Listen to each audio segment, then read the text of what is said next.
Hello dear students, welcome back to my channel BK Munna Lal. आज मैं आपको डायरेक्ट इनडायरेक्ट के अंतर्गत असर्टिव सेंटेंसेस डिस्कस करने वाला हूं।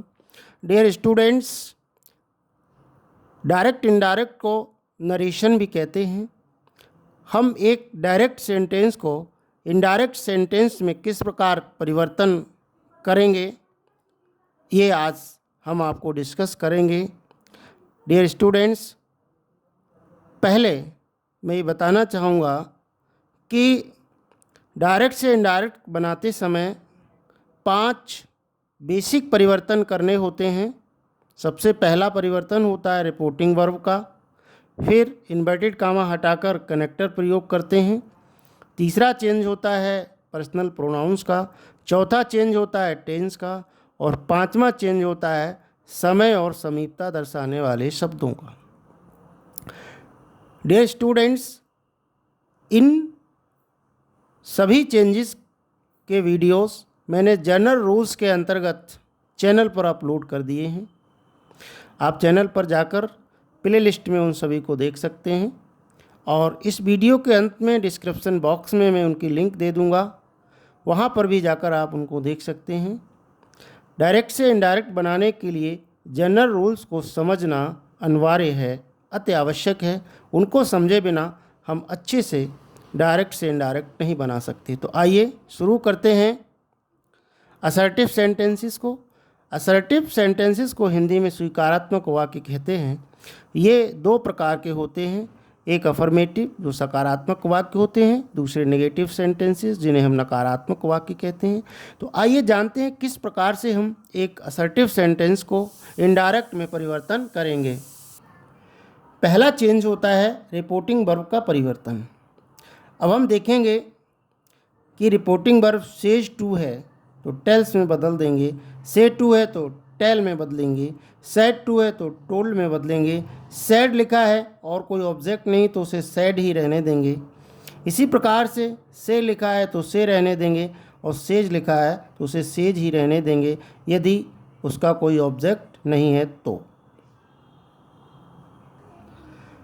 दूसरा चेंज होता है इन्वर्टेड कामा हटा करके दैट लगाते हैं, और तीसरा चेंज होता है पर्सनल प्रोनाउंस को 123/सन के अनुसार बदलते हैं। टेंस का परिवर्तन टेंस चार्ट के अनुसार करते हैं। संक्षेप में हम आपको यहाँ ये जानकारी दे रहे हैं कि 123/सन क्या होता है। 123 का अर्थ होता है, एक का अर्थ होता है फर्स्ट, दूसरे का सेकंड, और 3 का अर्थ होता है थर्ड। ये सभी पर्सनल प्रोनाउंस हैं, फर्स्ट पर्सन, सेकंड पर्सन और थर्ड पर्सन। यदि रिपोर्टेड स्पीच में फर्स्ट पर्सन का प्रोनाउन होगा तो रिपोर्टिंग वर्ब के सब्जेक्ट के अनुसार बदला जाएगा। रिपोर्टेड स्पीच में सेकंड पर्सन का प्रोनाउन होगा तो रिपोर्टिंग वर्ब के ऑब्जेक्ट के अनुसार बदला जाएगा। यदि थर्ड पर्सन का प्रोनाउन है रिपोर्टेड स्पीच में तो उसका परिवर्तन नहीं होगा। एन यहाँ नो चेंज को रिप्रेजेंट करता है। टेंस परिवर्तन को भी मैं संक्षेप में बता देता हूँ। यदि रिपोर्टेड स्पीच प्रेजेंट इंडेफिनिट में तो पास्ट इंडेफिनिट में चला जाएगा, प्रेजेंट कंटिन्यूअस है तो पास्ट कंटिन्यूअस में चला जाएगा, प्रेजेंट परफेक्ट है तो पास्ट परफेक्ट में बदला जाएगा, प्रेजेंट परफेक्ट कंटिन्यूअस है तो पास्ट परफेक्ट कंटिन्यूअस में बदलते हैं। इसी तरह से पास्ट इंडेफिनिट में है तो पास्ट इंडेफिनिट में है तो पास्ट परफेक्ट में, पास्ट कंटिन्यूअस में है तो पास्ट परफेक्ट कंटिन्यूअस में। पास्ट परफेक्ट और पास्ट परफेक्ट कंटिन्यूअस का टेंस नहीं बदलते हैं। फ्यूचर में बिल का वुड और सेल का शुड कर देते हैं। कहीं कैन आया है मान लीजिए तो कुड करेंगे, मे को माइट में बदल देते हैं। इस प्रकार से हम टेंस का परिवर्तन करते हैं और जनरल रूल्स का पालन करते हैं। समय और समीपता दर्शाने वाले शब्दों का परिवर्तन एक हमने वीडियो दिया है कि जनरल रूल्स में कि समय और समीपता दर्शाने वाले शब्दों का परिवर्तन हम किस प्रकार करते हैं, वहाँ जाकर आप उसको देख सकते हैं। जिसको दैट करते हैं, हेयर को देयर करते हैं, दीज को दोज में बदलते हैं, ये सब वहाँ दिया गया है, वहाँ आप आसानी से उसको पढ़ सकते हैं। अब हम उदाहरण के द्वारा असर्टिव सेंटेंसेस को समझेंगे। Ram says Mohan has gone to Agra. अब यहाँ देखेंगे सबसे पहले रिपोर्टिंग वर्ब प्रेजेंट टेंस में दी गई है तो आगे का टेंस नहीं बदलेंगे। Ram says comma inverted comma हटाकर हमको दैट लगाना है। Ram says that Mohan has gone to Agra. दूसरा उदाहरण है Meera says to me I shall write a letter. Meera tells me that she will write a letter. यहाँ आई ये पर्सनल प्रोनाउन फर्स्ट पर्सन का प्रोनाउन है, इसे सब्जेक्ट के अनुसार बदला जाएगा।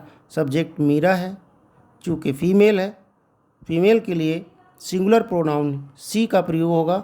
सी will write a letter. Tense change नहीं करेंगे क्योंकि रिपोर्टिंग वर्ब प्रेजेंट टेंस में है। थर्ड एग्जाम्पल है the teacher said the sun rises in the east. अब हमें यह देखना है कि जो रिपोर्टेड स्पीच है वो सदा सत्य रहने वाली बात है, इसलिए हमें इसका टेंस नहीं बदलना है। टेंस बदलते समय भी हमको कई चीज़ें ध्यान में रखनी होती हैं। यदि रिपोर्टिंग वर्ब प्रेजेंट है फ्यूचर टेंस में तो टेंस नहीं बदलेगा, और यदि रिपोर्टेड स्पीच कोई सदा सत्य रहने वाली बात है तो भी उसका टेंस नहीं बदलते हैं। तो इसका इनडायरेक्ट बनेगा the teacher said that the sun rises in the east. He said to me you are happy.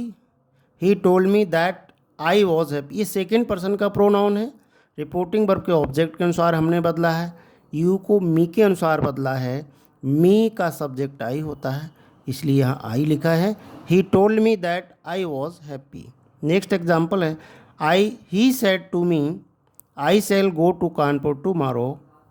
Indirect बनेगा he told me that he would go to Kanpur. Tomorrow को द नेक्स्ट डे में बदलेंगे। He told me that he would go to Kanpur the next day. Next है Gopi said I can buy a car. Gopi said that she could buy a car. I को reporting verb के subject के अनुसार हमने बदला। She said we must respect our elders. ये नैतिक दायित्व है, इसका टेंस चेंज नहीं करेंगे, और मस्ट होता है तो वैसे भी उसका परिवर्तन नहीं करते हैं। She said that we must respect our elders. Next example है Gopal said to his friend I bought a car study. अब हमने देखा कि रिपोर्टेड स्पीच पास्ट इंडेफिनिट में है, पास्ट इंडेफिनिट को पास्ट परफेक्ट में बदला जाएगा। Gopal told his friend that he had bought a car. Yesterday को बदला the previous day. Gopal told his friend that he had bought a car the previous day. नौवां उदाहरण है she said you are foolish Mukesh. Indirect बनेगा she told Mukesh that he was foolish. अगर reporting का object कोई reported speech में दे दिया गया है तो हम उसे रिपोर्टेड स्पीच से बाहर लाकर सामान्य वाक्यों की तरह ही इनडायरेक्ट बनाएंगे। She told Mukesh that he was foolish. 10th example है Mohan said to Ram my mother had told the story.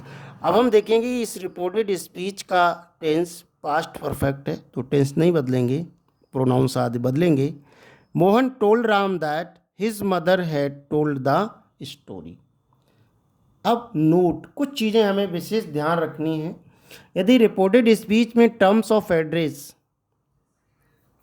संबोधन के शब्दों या पदों के रूप में लेडीज या gentleman, brave sons of motherland, my dear friends, future of the country, little sisters, stars, angels, hope of the future आदि का प्रयोग हो तो उसे इनडायरेक्ट स्पीच में निम्न सूत्र के आधार पर बदलते हैं।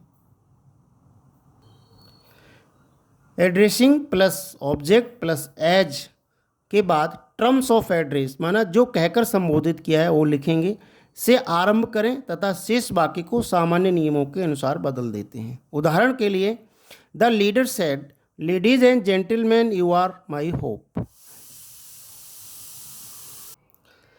नेताजी ने भीड़ को, पब्लिक को लेडीज एंड जेंटलमैन कहकर संबोधित किया, तो ये टर्म्स ऑफ एड्रेस है। हम इसे लिखेंगे addressing the people, crowd, public, assembly. वाक्य के अनुसार हम कोई भी शब्द का चयन कर सकते हैं इस तरह का। As ladies and gentleman the leader said that they were his hope. Addressing the people, as ladies and gentleman the leader said that they were his hope. Next, इसको ऐसे भी बना सकते हैं, the leader addressed the people as ladies and gentleman, या the leader addressed the crowd और assembly as ladies and gentleman and said that they were his hope. Next, वाक्यों में सर या मैडम का प्रयोग हो तो उन्हें रिस्पेक्टफुली में बदलते हैं तथा सहमति व्यक्त करने वाले यस को एग्रीड विद तथा असहमति व्यक्त करने वाले नो को डिड नॉट एग्री विद में बदलकर वाक्य को इनडायरेक्ट बनाते हैं। अब हम उदाहरण देखेंगे। The boy said no sir I did not take the book. The boy said no sir I did not take the book. इसका हम इनडायरेक्ट देखते हैं। The boy respectfully replied, sir को हमने रिस्पेक्टफुली में बदल दिया। The boy respectfully replied that he had not taken the book. Sohan said it is very cold, his friend said yes. अब इसे इनडायरेक्ट बनाते हैं। Sohan said that it was very cold, his friend agreed with him. हमने yes को agreed with में बदलकर वाक्य को इनडायरेक्ट बना दिया। कभी कभी इनडायरेक्ट स्पीच को सरल और सुंदर बनाने के लिए रिपोर्टेड स्पीच के कुछ वर्ब स्वयं रिपोर्टिंग वर्ब बना दिए जाते हैं। रिपोर्टेड स्पीच के कुछ वर्ब स्वयं रिपोर्टिंग वर्ब बना दिए जाते हैं। जैसे mother said to me I hope you will get success. Indirect बनाएंगे मदर होप्ड। अब हमने रिपोर्टेड स्पीच की वर्ब होप को ही रिपोर्टिंग स्पीच की वर्ब बना दिया। My mother hoped that I would get success. Next point है, रिपोर्टेड स्पीच में O L U C okay आदि को हटा देते हैं। इनको हटाने से वाक्य के अर्थ पर कोई फर्क नहीं पड़ता है। उदाहरण से समझ लेते हैं। He said well Pankaj you have done this work. Indirect बनेगा, हम वेल को हटा देंगे। She told Pankaj that he had done that work. आशा है डियर स्टूडेंट्स ये वीडियो आपको पसंद आया होगा। पसंद आया हो तो लाइक करिएगा, शेयर कीजिएगा और वीडियो के अंत में मैं अन्य इम्पॉर्टेंट इनडायरेक्ट सेंटेंसेस की लिंक दे दूंगा, वहां जाकर आप उनको देख सकते हैं। बने रहिए आपके अपने चैनल बीके मुन्नालाल में। फिर मिलते हैं विद नोट्स एक नेक्स्ट वीडियो में। टिल देन नमस्कार, थैंक्स फॉर वॉचिंग।